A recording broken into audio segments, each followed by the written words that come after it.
Hey y'all, I'm sitting here writing and listening to Stephen King's On Writing because I was trying to do both at once. I wound up just writing a little revised review of Stephen King's On Writing. A Memoir of the Craft is the subtitle. It's not a how-to book. Listening to Stephen King's writing as read by the master himself. The edition in this case is from 2020, and it differs in some sense from the original, though I have no idea how much. When did that first edition come out? 2000.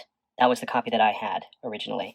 And 10 years ago, I added it to my Goodreads Have Read list, offering King 3 of 5 stars for his efforts. I probably read it just after it had come out. Today, I read and listen to it with different eyes and ears than when I first came across this, it's pretty slim for King volume. In the early 2000s, I fancied myself an artiste in training, and King's personal tales, though entertaining, were somehow too high-minded and too low-brow simultaneously. His fiction was low art. I'm certain he'd agree and take the compliment.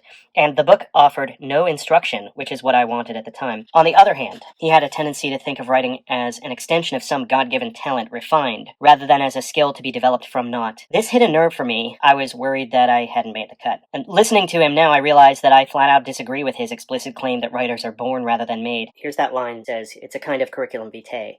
My attempt to show how one writer was formed, not how one writer was made. I don't believe writers can be made, either by circumstances or self-will, although I did believe those things once.